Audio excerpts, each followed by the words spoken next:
Imagine controlling more power than 5,000 horses with just 2 pairs of hands. Railroad titans agreed. A single crew could never command 133 feet of moving steel, weighing more than a Boeing 747, boiling at 300 pounds per square inch, and thundering across mountains. Executives feared deadly disaster. Unions demanded armies. Engineers doubted anyone's nerve. Yet 2 men took the challenge, risking everything, inside the most daunting locomotive ever built. How did they turn an impossible machine into a legend and silence every critic? The answer begins with the sheer, almost unthinkable scale of what they faced. Steel stretched across the rails for 133 feet, longer than 2 city buses, end to end. This was not a locomotive in the usual sense. It was a moving fortress, weighing over 1.2 million pounds with its tender, more than a fully loaded Boeing 747. The Union Pacific Big Boy stood as the heaviest reciprocating steam locomotive ever built, its sheer mass pressing down on the rails with a force that demanded new engineering just to keep the tracks intact. The heart of the machine was a boiler over 8 feet in diameter, holding steam at 300 pounds per square inch. That much pressure could punch through steel if it escaped. The firebox, nearly 20 feet long and 8 feet wide, covered about 150 square feet, enough room to roast a banquet for 100 if it was not already blazing with 11 tons of coal every hour. The tender behind the engine carried 25 tons of coal and 25,000 gallons of water, consumed so quickly that full tanks could vanish in just 2 hours at full throttle. Steam drove everything inside. A glance at the wheels told another story of scale. The Big Boy rolled on a 4884 arrangement, 4 wheels up front to guide the way, 2 sets of 8 massive drivers, each 68 inches across, delivering power, and 4 trailing wheels to support the firebox's weight. The articulated frame allowed the locomotive to bend around curves that would have stopped a rigid machine cold. Every piston stroke, nearly 3 feet long, drove the drivers with a starting tractive effort of 135,375 pounds, enough to drag 4,200 tons up the mountain grades of the Wasatch. Peak drawbar horsepower, measured in 1943, reached 6,290 at 41 miles per hour. That is more pulling force than most diesel locomotives built decades later. The Big Boy was designed to run at up to 80 miles per hour, though most runs stayed below 60, hauling freight over the high passes of the American West. The boiler's evaporating surfaces stretched over 5,000 square feet, turning water into steam at a rate that could power a small factory. Power like that was rare. No other country ever built anything quite like it. The Big Boy was the ultimate expression of American steam, raw, oversized, and built to solve a problem that nothing else could touch. Every inch of its steel was a bet that human skill could match mechanical might. For railroad managers and engineers alike, the numbers alone were enough to inspire awe, and for some, a deep sense of worry about what it would take to control so much power. Dissent echoed through every level of the railroad business when the first Big Boys arrived. Inside boardrooms, executives studied accident reports and insurance tables, picturing the consequences of a single mistake at the controls of a machine this size. They worried about liability, how a derailment or boiler failure could bring not just disaster, but lawsuits and national headlines. The question kept coming up: could 2 men really be trusted with 5,400 horsepower and over 1 million pounds of steel? Some pushed for extra crew, arguing that more hands meant more eyes, more safety. But adding people meant higher costs, and management held firm, determined to keep the crew lean. Union officials brought their own arguments to the table. The Brotherhood of Locomotive Firemen and Enginemen, long defenders of their members' jobs and safety, insisted that a 2-man crew was not enough for such a complicated machine. They pointed to the heat in the cab, often reaching 150 degrees, and the relentless physical labor. 12-hour shifts with no relief, surrounded by deafening noise and constant vibration. They argued that fatigue would set in, mistakes would multiply, and sooner or later, someone would pay the price. Union bulletins listed every potential hazard: stoker jams, water gauge failures, sudden drops in steam pressure. Each was a risk that could spiral out of control if a crew was stretched too thin. Among the engineers, skepticism took a different shape. Some had spent decades behind the throttle of smaller locomotives, learning every quirk and warning sign. Now they faced a cab packed with controls, throttle, reverser, air brakes, mechanical stoker, injectors, gauges, and levers. The big boy demanded constant attention, and the margin for error shrank with every ton added to the train. Veteran engineers warned that a single lapse, missing a wheel slip, misreading a pressure gauge, or fumbling a brake application, could have catastrophic results. They questioned whether any crew, no matter how skilled, could react fast enough to keep the machine under control in every situation. All three groups, executives, union leaders, and working engineers, agreed on one thing: the big boy was unlike anything they had seen before. The scale of the challenge transformed statistics into human stakes. Liability, safety, and control were not just numbers in a ledger or lines in a contract. They were the difference between a routine run and a headline-making accident. The debate over crew size was more than a labor dispute or a cost calculation. It was a test of trust in technology, in training, and in the men chosen to ride the rails at the head of the world's largest steam locomotive. The engineer's domain was a narrow space on the right side of the cab, surrounded by a dense array of levers, valves, and gauges. The throttle, a long steel handle, controlled the release of high-pressure steam from the boiler to the cylinders. Each movement sent a surge of power through the locomotive's frame, demanding precision and timing. The reverser, set in its own quadrant, determined both the direction and the length of steam admission with every piston stroke. At startup, it was set deep for maximum force. As speed built, it was eased back, balancing efficiency with the need to keep the wheels from spinning on the rails. The air brake handle was always within reach, its importance magnified by the weight trailing behind, sometimes as much as 6,000 tons. Stopping such a mass was never simple. The engineer had to read the grade, estimate the weight of every car, and sense the slack in the couplers. A poorly timed brake could snap steel or send cars off the track. Too gentle, and the train might overrun a signal or miss a siding.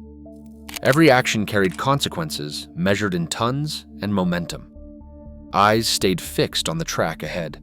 Signals, green, yellow, red, flashed past the windows, each demanding instant recognition.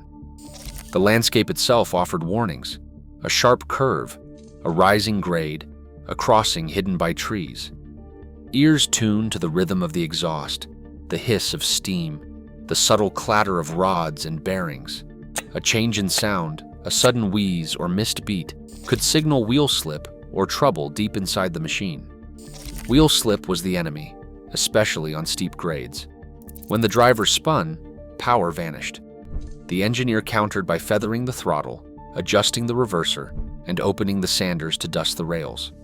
The goal was to keep all 16 drivers gripping steel, every ounce of power pushing forward.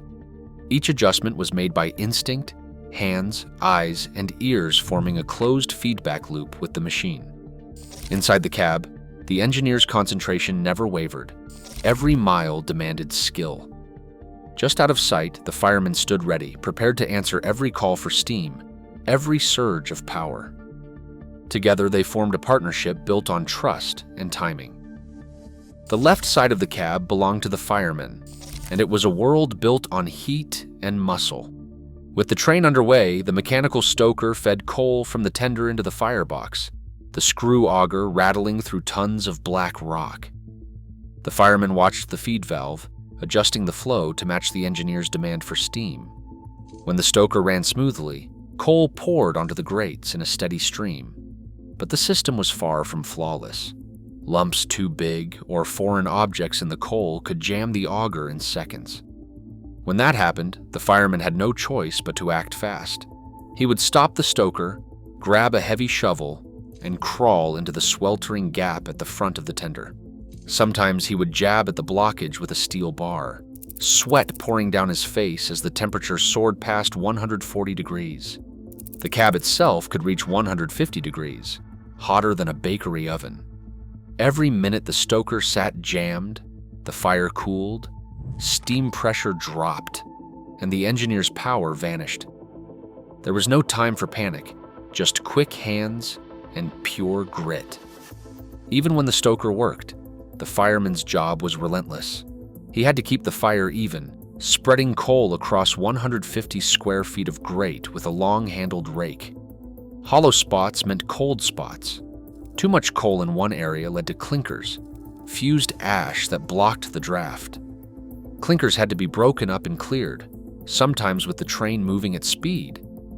The fireman's eyes darted between the firebox and the steam gauge, always watching for a sudden drop in pressure or a rise that threatened to blow the safety valves. 12-hour shifts were common, especially on mountain runs. The air in the cab grew thick with coal dust and sweat.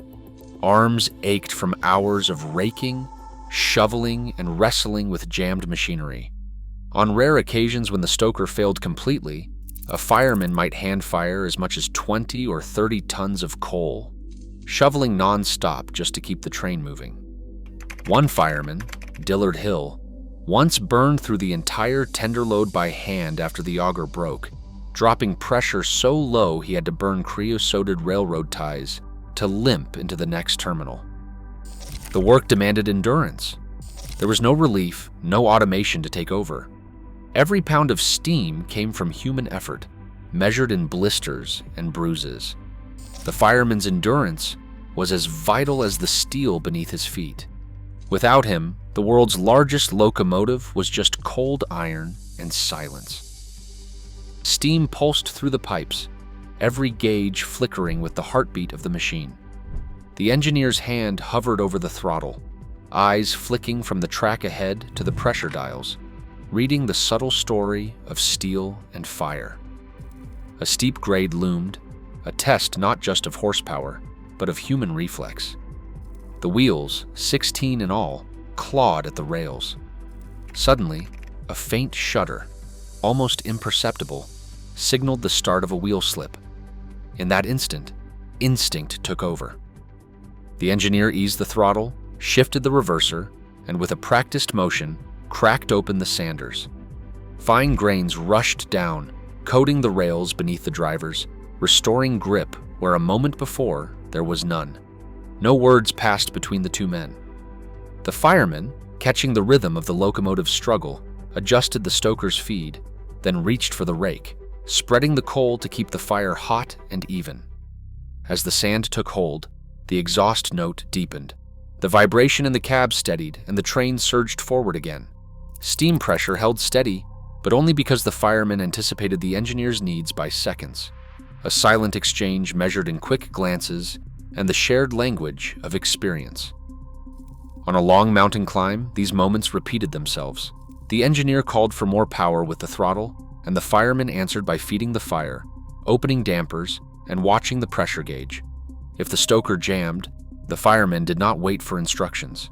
He killed the feed, grabbed his tools, and attacked the blockage, knowing that every second lost meant a drop in steam and a risk of stalling the entire train. The engineer, feeling the dip in power, would hold the throttle steady, trusting his partner to restore the fire before momentum died. Every action was a reaction.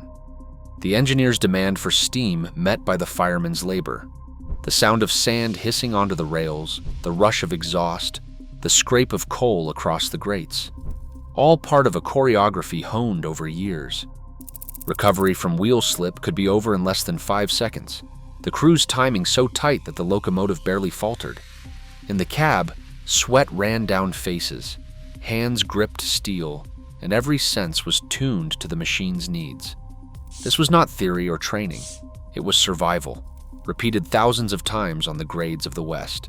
Human skill, measured in heartbeats, kept 5,400 horsepower under control. Steam filled the cab with a low, constant hiss, masking every other sound except for the pounding of steel on steel. The engineer's hand hovered over the throttle, never fully relaxed, never straying from its post. His eyes flicked from the track ahead to the flickering needle of the steam gauge, then back to the line of signals flashing past the window. Each signal, each subtle change in the rumble beneath his feet, demanded a split-second decision. In the left seat, the fireman tracked the rhythm of the engine in his body as much as his mind, feeling the pressure, reading the fire, gauging the stoker's heartbeat by the vibration in the floor. Neither man spoke. There was no need. A tightening of the engineer's grip meant more steam. The fireman nudged the stoker's feed, opened the damper, and reached for the fire rake, all in one fluid motion. Too slow, and the needle on the pressure gauge would dip, the exhaust would falter, and 6,000 tons of freight would begin to drag the train back down the grade. Too fast, and excess pressure would blow the safety valves, wasting precious water and fuel. The margin for error was measured in seconds, sometimes less.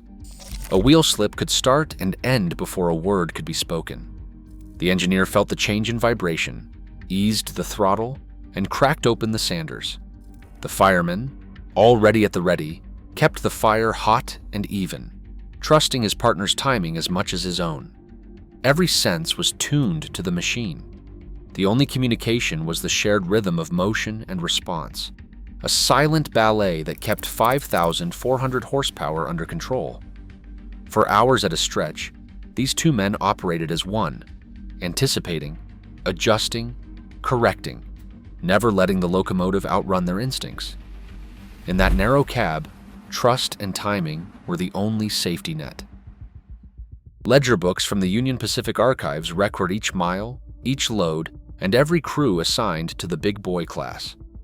In April 1943, a dynamometer car, essentially a rolling laboratory, was coupled behind locomotive 4017 for a series of official tests.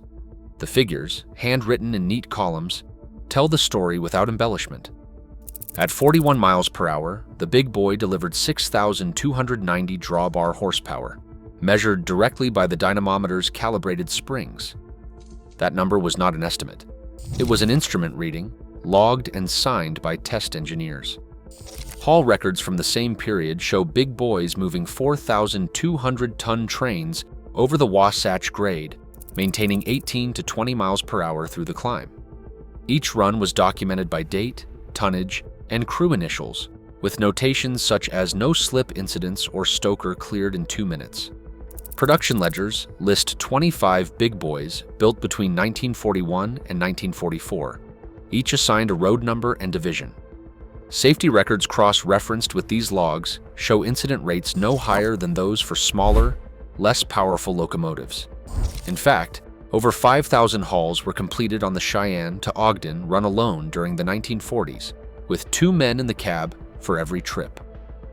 Scanned images of these pages, their ink faded by time, serve as a silent witness. The debate over control and safety was answered not by theory, but by the daily entries of clerks and engineers who tracked every journey. The numbers remain unaltered: 6,290 horsepower, 4,200 tons, 2 men, thousands of times, without the disaster critics feared. Today, high horsepower locomotives still run with just 2 in the cab, no more, no less. Automation advances, but skill and trust remain irreplaceable. When technology pushes its limits, it's still human judgment that makes the difference. The lesson endures. The greatest machines are only as capable as those who command them. Thanks for watching. Share your thoughts below.